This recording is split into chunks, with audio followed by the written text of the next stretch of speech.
Welcome to Wisdom Talk Radio, a collaborative community of explorers in conscious living.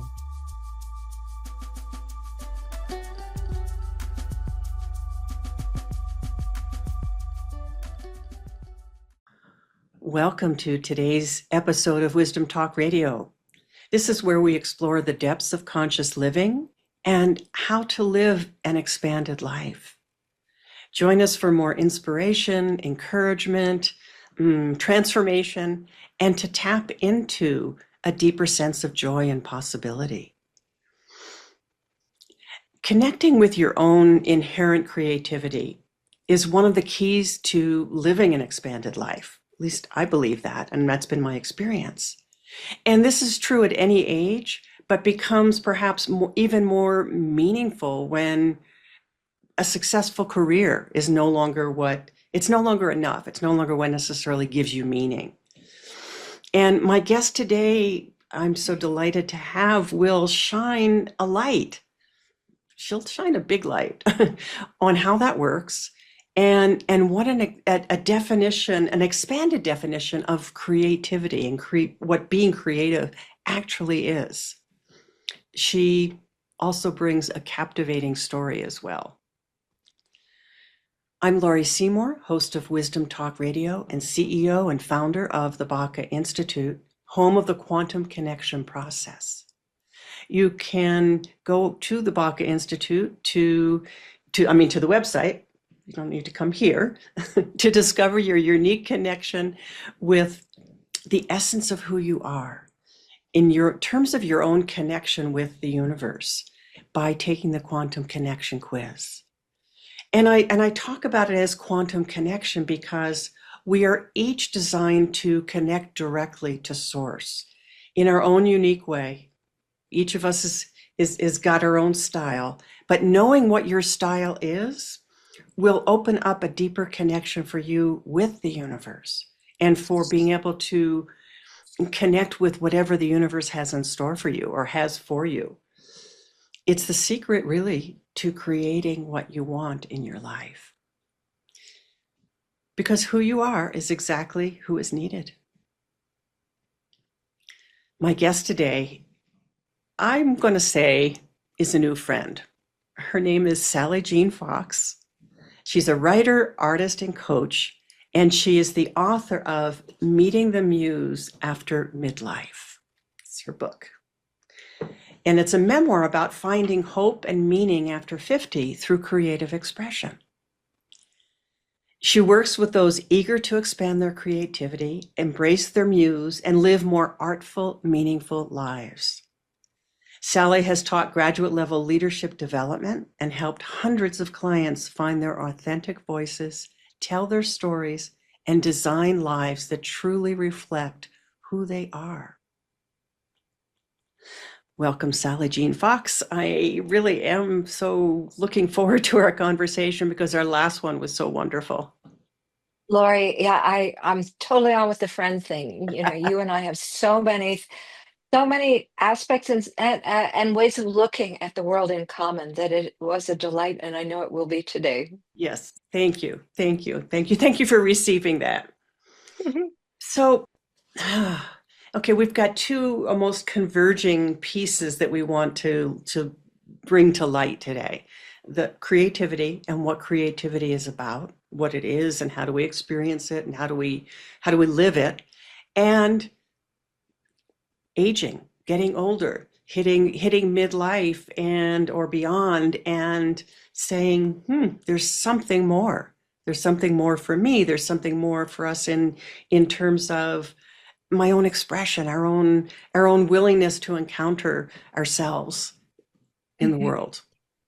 Yeah. So, And I would say we actually have a third theme, and this is understated. It's a little hidden in my book, but it's spirituality, or trying to live an expanded spiritual incarnate life. Because one of the things, my book is definitely about aging, but I reached a point where I just wondered, why aren't people walking down the streets, asking questions like, "Uh, what's it all about? Because I only have a short time left and I really need to figure this out." Yes. And when you're starting to ask those questions of what is it really about and what really gives my life meaning and purpose, and what am I meant to be over the next 20 years? To me, those are really spiritual questions. Yes. You know, you can deal with them practically, and that's fine. If you don't like the word, you don't have to use it. But for me, they're questions of meaning. Hmm. And it floors me that we don't ask them more, that we talk Wow. about Botox and we talk about, how to avoid dementia, and those are great topics, but why aren't we saying who are we and how are we going to keep going Yeah. and offer our gifts until we die, Hmm. which we're Hmm. gonna.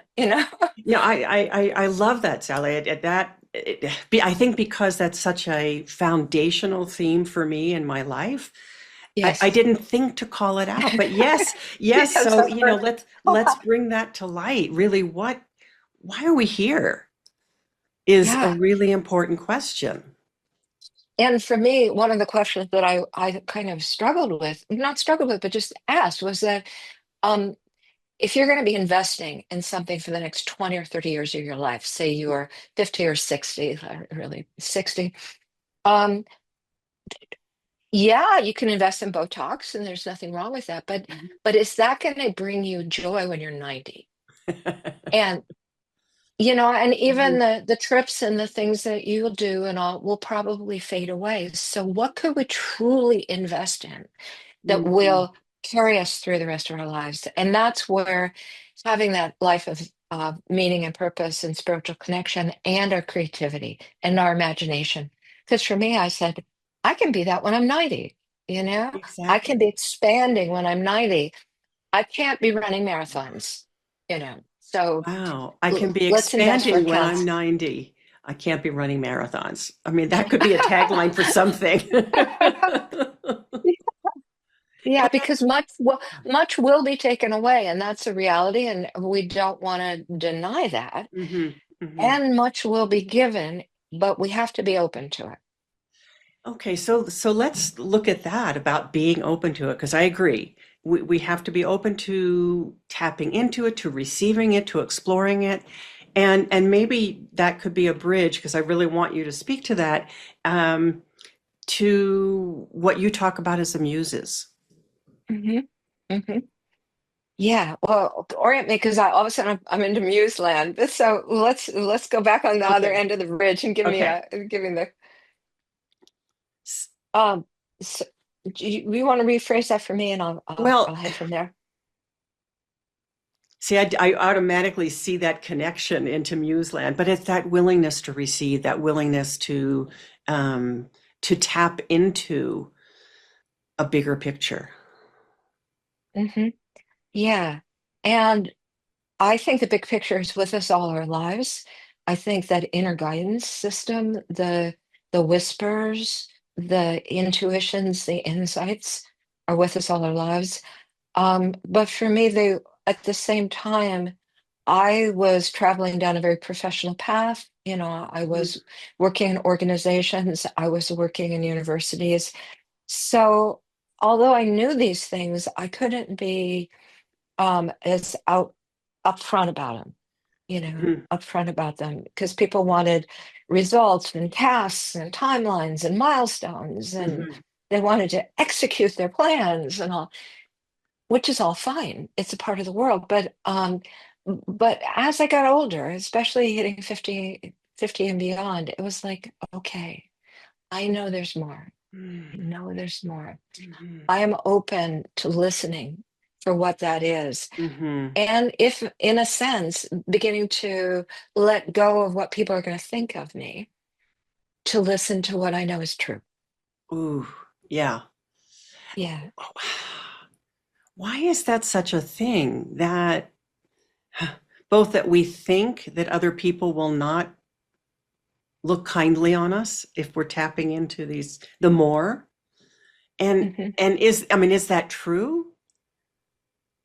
And what do we need to do about that?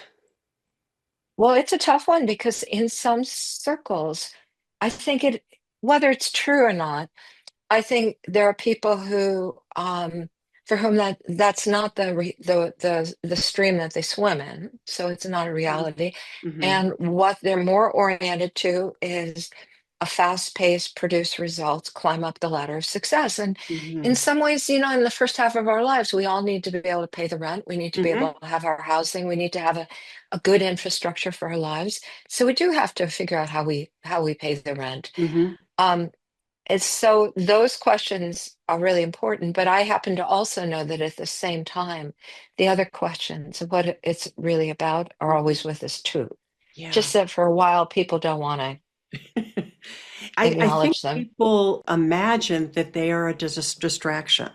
In other words, if I look at what that moreness is, if I look at purpose, if I look at meaning, I'm not going to climb the ladder, or I'm not going to be able to do the things I need to do to produce.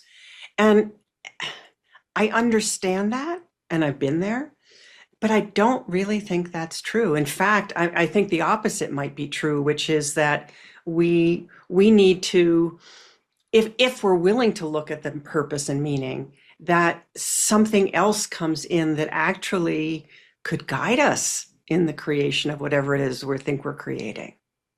Absolutely. And sometimes that takes courage. It It does. takes courage to leave a space in our lives for that other. Because as you know, we're in really fast-paced times. Hmm. At times of great chaos. It's kind of hold on to your horses. Here we go. Nobody knows. Not many people I know have a lot of spaciousness or time to.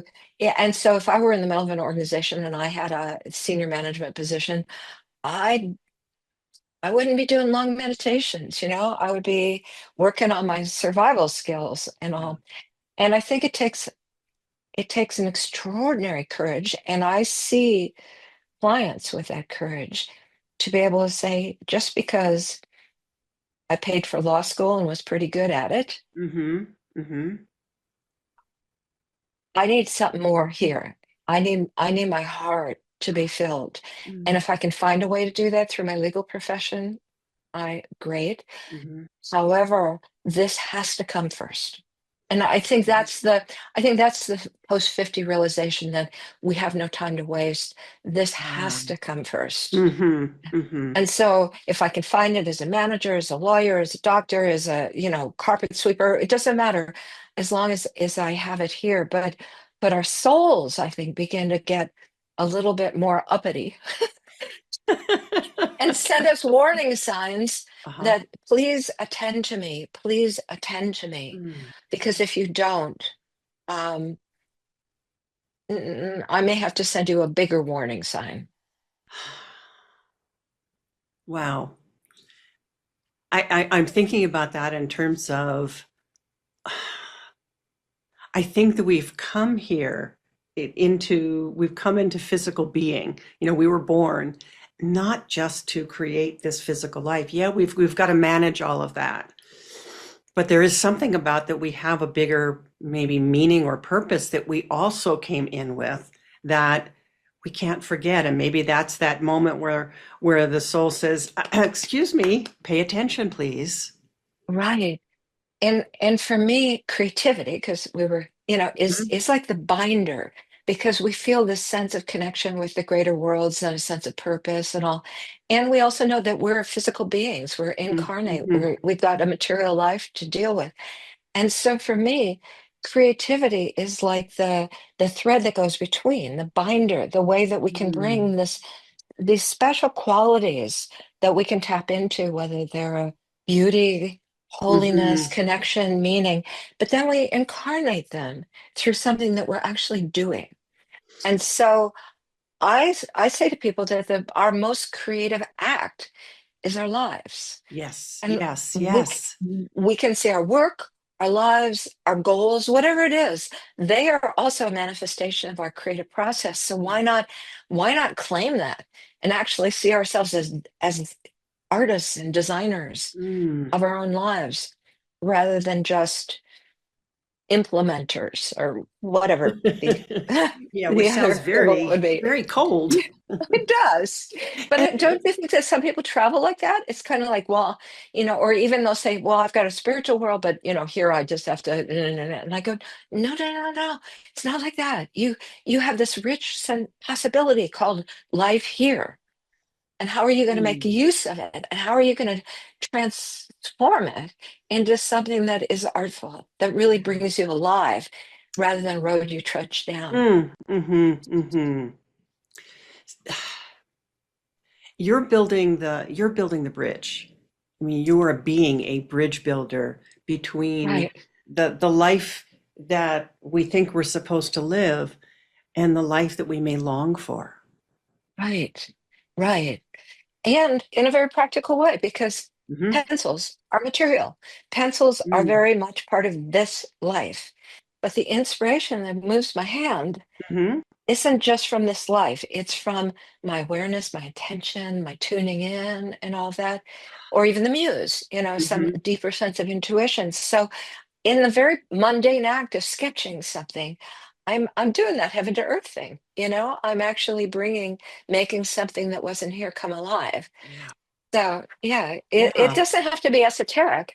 It's very real. And that's what I love about the creative process, because even if someone doesn't have a spiritual vocabulary or even think in those terms, there is some essence that comes alive when someone gives themselves over to their own creative expression. Yeah. And including and maybe especially in creating their own life.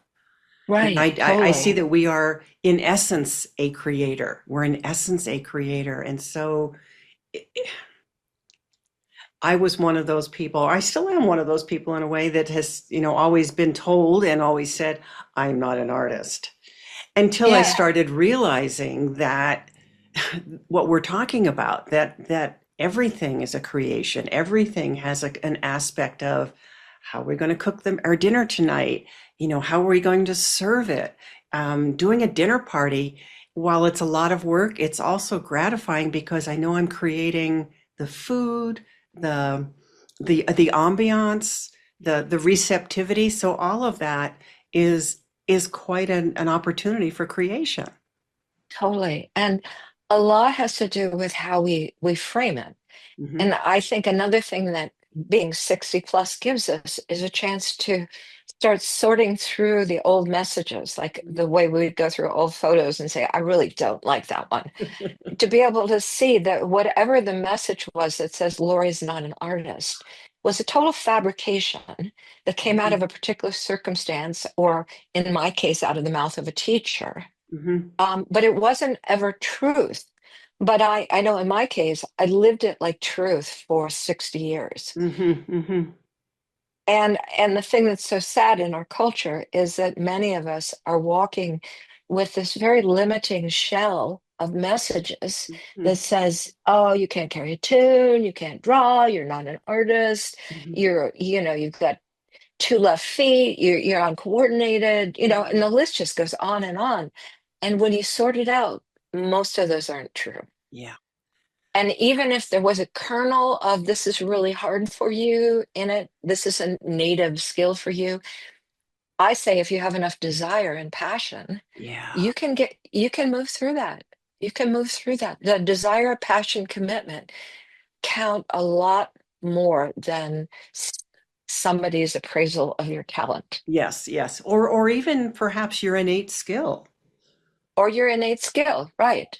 I mean, I Because your don't have innate, an innate skill to speak another language, and yet I've always wanted to. And so I've been right. studying French for years and years and Yeah, years, and it goes on. And now I have to yeah, say, oh, wait a minute. While I'm not fluent, I'm pretty decent. And yet, there's still that old story that kind of sits in there, but it took some work because I did have the passion and the dedication to do it. right, right, absolutely. And I even know people who have come to singing, and that's a tough one because when someone Hmm. says you're off pitch, can't carry a tune, it's Hmm. like a proclamation for life, and Right. that's it. Um, and because of that, you never sing, of course, and Hmm. because you never sing, you never have a chance to get better. Hmm. And you don't do the work. because it can be work if you can't carry a tune. Mm, It can be work mm, to learn how to sing, just like for you, French involved work. It was a discipline. You had to really commit to it. But there's a way for most things that we can, if we want to, if we have the desire. if we have Yeah. the desire. Yeah. No, I'm Yeah. hearing the voice of, I don't remember what grade teacher it was, of what she said to you of, you don't have a soloist voice or something like Oh, that. yeah. Well, there was a story in the book where I was singing, my heart out in second grade or third grade, and I was in the front row of our little, second grade choir, and Mrs. Johnson turned to me with a sickeningly sweet smile and said, "Sally, dear," which should be a tip-off. Right. Something bad is going to happen. "Sally, dear, you sound like you want to be a soloist." And I thought, "Well, yeah, that's great. I have a voice." And then I thought, no, what she's really telling me is my voice sticks out. Yeah. Stuff it. Yeah. And so would I sing by myself out loud with others? Well, pretty much never again. Mm. Never again. Never to the point of not wanting to lead the chorus of Happy Birthday. No. Yeah. Yeah. But it is possible to change. It is I have possible a to change. client who early on in her school career, her teacher told her for whatever reason, you're really not a very good writer in one way or another. Well, this Yeah. person is not only a published author many times over, she's a writing coach. She teaches writing at university. She's a ghostwriter. So, and I know in our work together that, what she has come through to claim that which she really loves. Yeah. And when you study the lives of creatives, which I love to do, more publicly known creatives, how many of them were told something similar? Mhm. Like you can't write, except that now you just won the Pulitzer. But somebody gave you that diagnosis Hmm. years ago. Yeah. So do you want to talk about the Muse? I Because was just going, I yes, led I you do. astray. No, no, you didn't lead, you didn't, we're never astray. Yeah, I want to talk, I would love for you to talk about the Muse because it is a beautiful way to, well, to add to what we're talking about bridging, because Yeah, that's receiving that inspiration and the right. guidance. Yes. And you would think, since I titled my book, that was the title that was given to me, Mhm, and I mhm. I I love that title, Meeting the Muse after Midlife. That I would be really clear what the Muse is, and I'm not, which is weird. I'm an author. I wrote it. I I'm love not it. clear I love that you're not. Well, it leaves us open because to the mystery. it is a mystery. And so for me, the Muse took two forms. I had a very direct connection with a presence, whether an imaginal presence that took the form of an elderly English woman who began giving me guidance. Mhm. And how she came to me, I talk about in the book, and what we talked about. Um, I w- I kept asking myself as I was having these conversations, is this just in your imagination? Or is there actually a Mm, presence that you're talking to? mhm. I never resolved that, but I did come to an answer. And my answer was, it does not matter. Great, great. So if you have access to an imaginal presence, an angel, a guide, and if that's real for you and speaks in a way that is beneficial and has you expand, I love your word expand, to be Mhm, more of your best self, mhm. then hold on to it and Yeah. listen. And if that's way too woo-woo and, not your vibe, then you can talk the language of gut feelings, intuition, Mhm, higher mhm. sense, deeper knowledge. Those are that's a different vocabulary that pretty much leads you to the same place. Yeah. And the core place is trusting your deepest purpose, your inner Mhm. voice, however that comes to you. But I think it does come to people in really different ways. And for Mhm. me, I was blessed with this imaginal presence who hung around for a couple of years, and then when I was almost done with the book, faded out. Yeah. Mhm, mhm. And Yeah. I so appreciate that you talk about it being beneficial because people have all sorts of inner voices. And because of I think about that in one way, and then I start to see somebody else talking about it as, oh, we got to watch out for our inner voice. And what they're meaning is the inner critic. And the Yeah. inner critic is not a muse. Or I think it actually it's that. And Hmm. I had a friend years ago whose husband was a bit psychic, and he was getting messages, and then he would tell his wife what to do, Mm, because he'd gotten this message. Okay. right. I've lived with a And lot of that. the minister that we both knew, the priest who was aware of that you could have Mhm. messages from spiritual forces, she said, there are a lot of messages out there. You have to take what you're given and then think about it. And you Mm, can't just take it as truth. You have mhm, to, and also it's going to be your life that it comes through. mhm, mhm, So in the book, I share what for me is kind of a litmus test, which is, um, if you receive a sense like I should write a book, mhm, then you're the one whose hand it has to come through, and mhm, you have to sit and say, is that right? Is this the right timing? mhm, What do I know about this? And maybe you put aside the question and you come back the next day and you ask the mhm. same questions and you ask the same questions. And then at a certain point, So it's not like the muse has told you something and you did it just Yeah. because the muse told you. Mhm. You're in a conversation and you're road testing Yes. everything that you're Yeah. given. And if it sounds like it's going to be damaging to somebody else, or you Mm. feel constricted, or you have a felt sense of awfulness, then Mhm. you go, whoa, whoa, whoa, whoa, whoa. That's not Where's the this coming way. from? Yeah, that's not my. And I tell you, when the muse dropped in on me that I should write this book, I was in the midst of an extensive branding campaign, and I was all excited about my storytelling business and blah blah blah. And it was like, really, you know, chill. I have my year agenda. And then it was like, the next week it was really, it's time to start the book. And then Mhm. it's time to start the book. And then it was like, it's time to start the book. Mhm. Yeah. But I needed to know it was mine, even though I was delighted to have the guidance at the same time. Exactly. Exactly. Because I always think of it this way, that it really is a co-creation process. It is There you go. not I'm being guided and therefore I just submit to that. I talk about it in surrender. We surrender to it to receive it. And then it's okay, we're in this together. Exactly. That's so beautiful the way you say it. Yeah, that's so. And the fun part is that when you leave, as I eventually did, and it was hard because I'm a business school grad. I worked in Right. organizations, and I don't go around talking about spiritual presences and Hmm. stuff like that. But once I could kind of say, okay, people don't have to speak my language; they don't have to believe me. Hmm. Then it was like, then you could walk around your property and go, "Hi, tree." Mm. Mm. Anybody need a little love? Anybody have a little wisdom today? We're in this together, Hmm. guys. Hmm. And do I know that's true? No, I don't.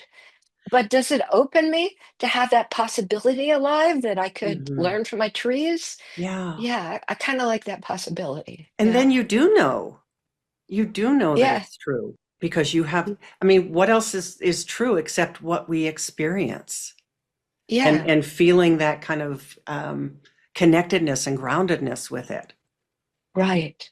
Right. So, And then I yeah, go go ahead. ahead. Excuse me. Well, No, I've you, been thinking about something around woo woo that I'd love to run by you because I never like the term woo woo. yeah, me neither. While I might use it, and we always say, "Oh, well, that's too woo woo," or we're afraid somebody's going to say that. And then I was thinking about, well, all of these people who are so invested in, and I'm going to say it this way, traditional religion, Mhm. that's God. So is there anything more woo woo than God? Or am I thinking about that wrong? No, I think there's plenty of um,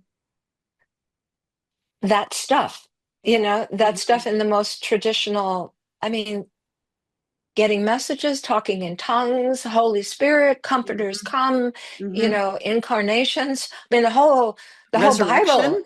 resurrection. It's just like nothing but woo woo, on a Mhm. certain level. But it's in a way you would hope that somebody could read ancient texts and say, "Oh my God, there's so much about life that I don't fully understand. I want Yeah, to know more."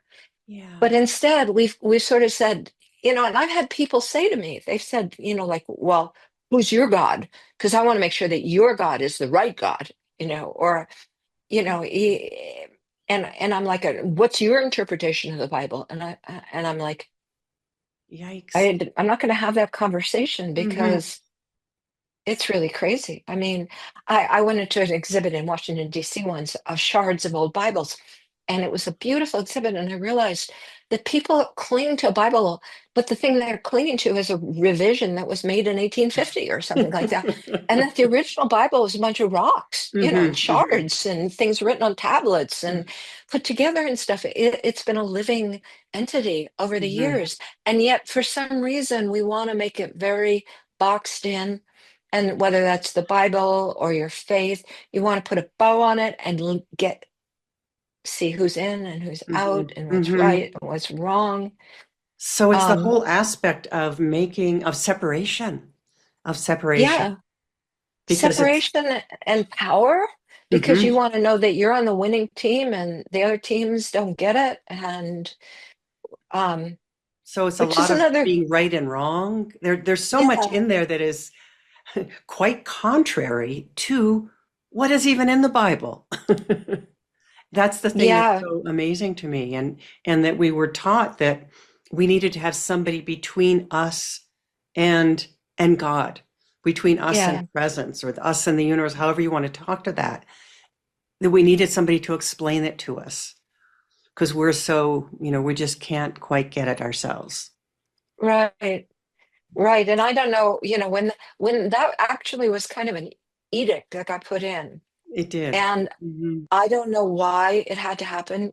And I know that we have long outgrown that, but Hmm. I feel like I do label myself as Christian. And I have an esoteric relationship with with the wondering of it all, but I Hmm. don't want the dogma of it all. And Right. so I feel like if you are taking a teaching, whatever it is, whether it's Hmm. Christianity or Hmm. another faith, and you can feel it's constricting you and it's leading to hate, then that should be a litmus test. And so I am totally baffled because, Ellen, I'm not a theologian. I can take Christianity and go love, forgiveness, listening, appreciation, wonder, healing. These are the things Hmm. that resonate for me. And then I think, if you're proposing a hate-filled agenda, how can you possibly be in resonance with that? And Hmm. so Hmm. I believe in keeping it pretty simple and using your inner soul as the guide. And Hmm. um, So you're very yeah, much about promoting how it feels in your body, how it feels to you, how something feels to you, to tell you what's true or not. right. Let you know It's one of that. the deepest sources. Like, you Hmm. can listen over time. And it's not the whole thing, but it's in this world where we have false news and fake stuff and lies. I think we all have to be good, and I'm sure you do this with your clients, to really encourage that deep listening. Hmm. Okay, let me go quiet, let me go within. Hmm. What do I know in my body and in my soul to be true? Yeah. And developing that capacity, because it's needed. It's so It's needed. so needed. Yeah, And I sometimes will tell a client, once they have that established and they know how to do that, even if you're there in the boardroom, you can tune in. You just take a breath. And it's a conscious breath. You your body settles and you start to have a feeling of, is what I'm hearing true or not? Yeah, Is this the way that we need to go or not? And yeah. and no one can fault you for taking a breath or taking No, a moment to what looks like just pausing and considering. yeah.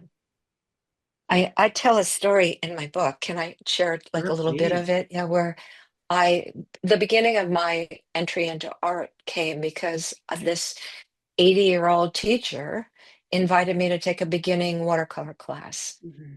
And my immediate reaction to her, she was a lovely, lovely person. My immediate reaction was, the head talk. No, thank you very much. No, I'm way too busy. Can't do it. And by the way, I don't do art. So Mhm, end of mhm, story. And I'm writing a book and it's out of the question. And it was such an easy, but you can even hear how I'm talking. It's like brain talk. mhm, Absolutely mhm, not. But then when I left her, at this party where we were talking, all of a sudden this wave of feelings started coming through. mhm, Like, and then the muse or my imagination started saying, "Excuse me, you have kept a box of your dad's art supplies for 17 years. You have not gone into them. You have said that someday you will use them. mhm. Sally, dear, when is someday? Because if you don't use them, I want you to give them away." Ooh. Okay. Okay. And you can tell, and I can tell it right now Hmm. that the all of a sudden the tears started to come. Yeah. And it was like, oh no, no, no. I'm willing to be honest because what I said was not honest Mm. because I know there's a deeper truth here. Yeah. So when I was leaving this winter party, I said to the teacher, I said, okay, I'll come to your class at the senior center to do watercolors. It's about that enthusiastic. But I said, yes. And then I went outside and then the snow was falling and I broke into tears. Mm.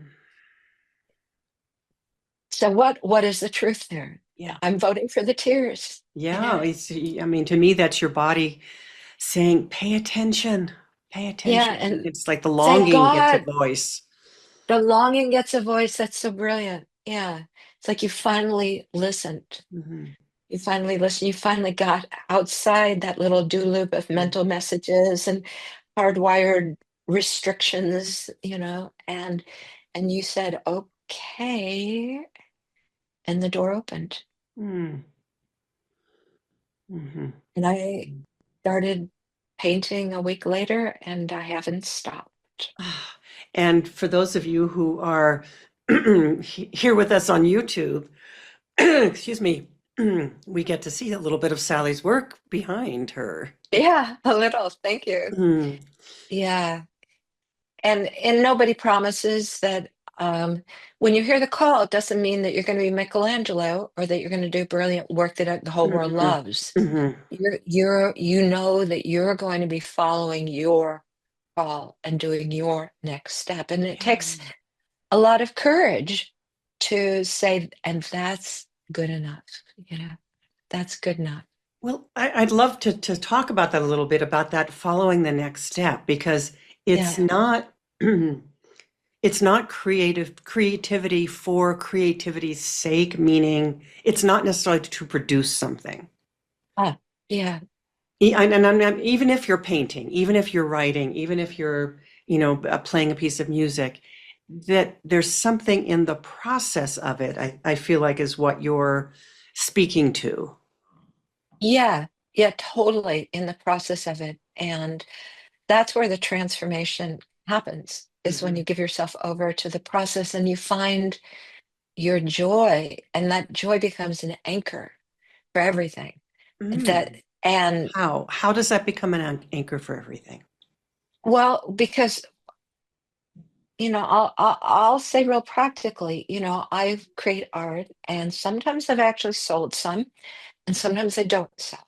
I'll take things on. I'll go, why don't anybody love my art? Blah, blah, blah. Because that voice is still there. Blah, blah, blah, blah, blah, blah, blah.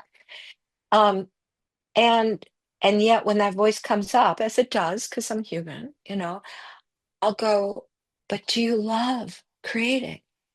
Do you find joy in picking up colors and picking up a paintbrush, or I do a lot with my fingers. I like painting with my fingers.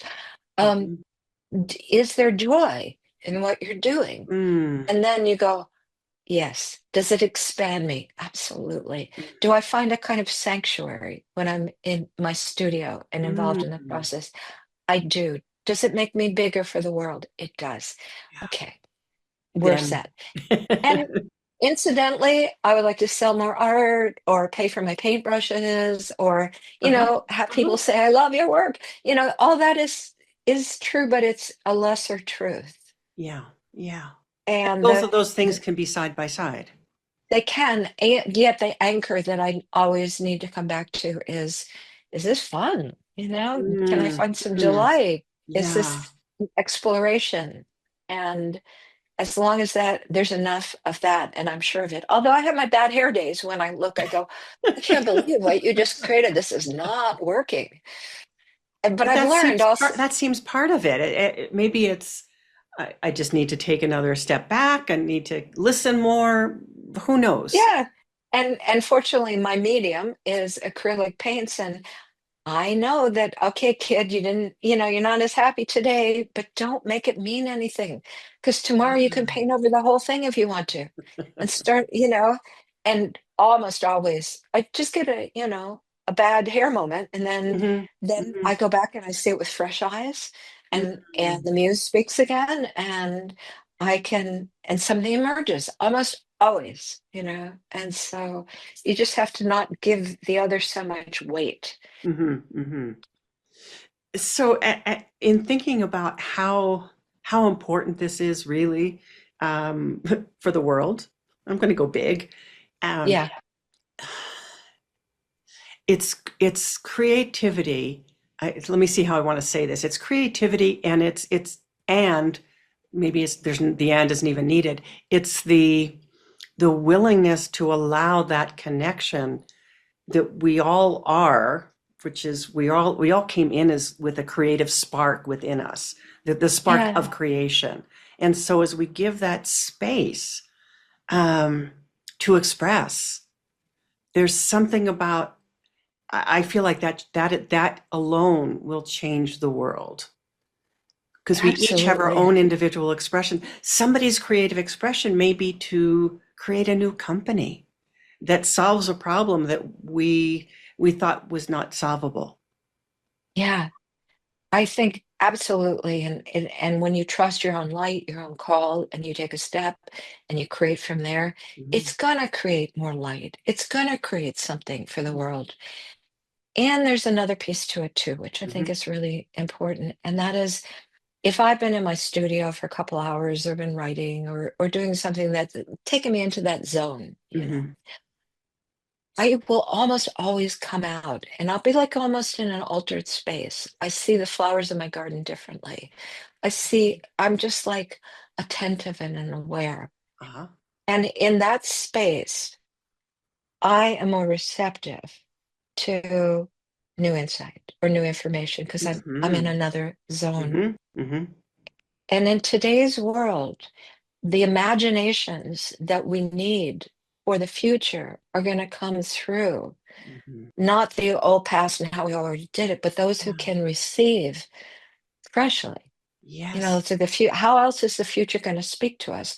So it feels like developing that inner radar of creativity allows the future to begin to take hold. Oof. Allowing that inner, what'd you call it? The inner something of creativity. I know we just said it Yeah. and it was there in the moment. It was there in the moment. I'll watch the transcript. But it takes But us into that it's the potential. voice of imagination because we think of ourselves as, oh, I've got a great imagination, or something.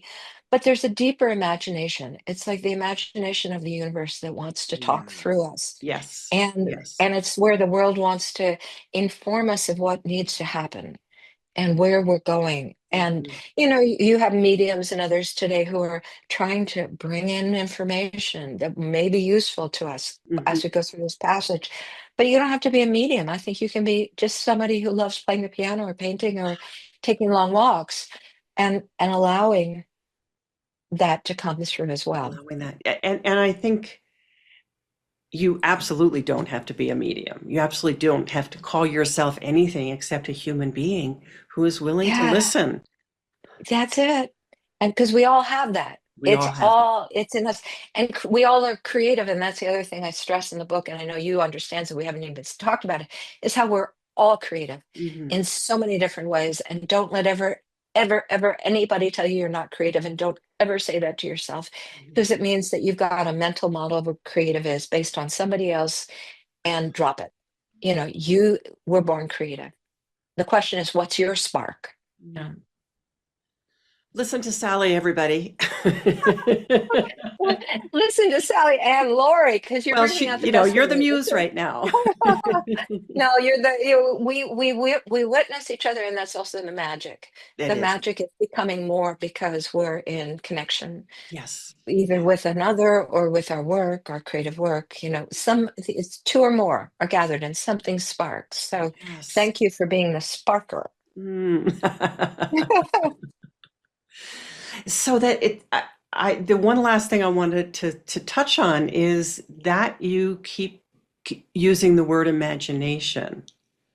And it's interesting to me just because I might in the same place use inner guidance. And this is a pretty direct question. Is you're using the word imagination because that's really fits for you? This is a clunky way of asking it. Forgive me. Um, or is that also part of that old, oh wait, we can't really be the muse can't be, the muse is too woo-woo. Calling it the muse or calling it inner guidance is too woo-woo. And Um, imagination is a little more acceptable. no, it's a little different.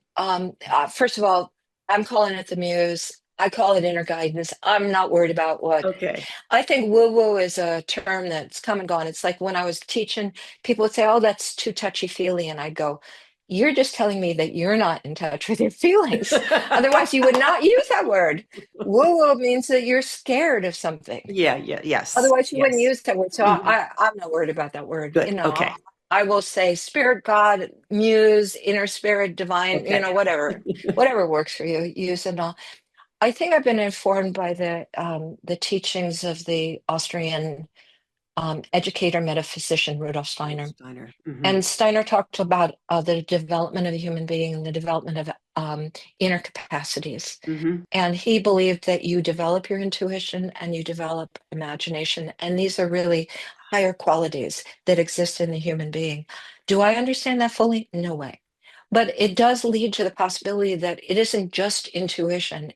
We have intuition and we can grow a finer tuned sense of Yes, I intuition. don't think it's intuition either. I mean, I think it's We, it's it's refined yeah, intuition. we have imagination, but we can grow this openness. We have Mm. guidance, and yet we can tune ourselves in, so we have more access to it. So I think these are all qualities that are here to grow into, Yeah. which is the fun of aging. Because what else is there to do? But to develop our capacity as a human being. So on the way Yeah. out, we can say, okay, I'm not running marathons, but I have grown. Yeah. And even if you're running marathons, I just want to say, because I know that the age range of who listens to Wisdom Talk Radio is pretty big, even Yeah, if yeah, you're yeah. listening and going, well, wait a minute, I'm only 35 and I can still run a marathon. Yes, and this is available to you now too. This is not Absolutely. And yeah, don't save it for later. no, and when I wrote Meeting the Muse after midlife, it was like midlife, I mean, it could start anywhere because we know Mhm. old souls who are 30, Yeah. and we know people who are on a quest and have been for their whole lives. So it's just like, have you heard the call to more? And Oh, if you have, then you yeah. trust it. And trust it and go. And Ooh. and then do the work that you want to do, and run Mhm. your marathons, and do all those other great things. Yeah. But Yeah. Oh, Sally, I want to keep going, and I know we're Oh, you really out of should. time, Yeah. but No, it's such a delight. Oh my gosh. how can people find you? How can people find your book? I mean, yes, this will all be in Yeah, the show notes, but I also love to great. have you speak it out loud. The book Meeting the Muse After Midlife is available on Amazon. And if you hate Amazon or you want to support your local bookstore, go to bookshop.org, where you can also find it. And that way you can support your local bookstore. Anyway, it's great. And I hope you can enjoy it and leave a review. My website is www.engagingpresence.com.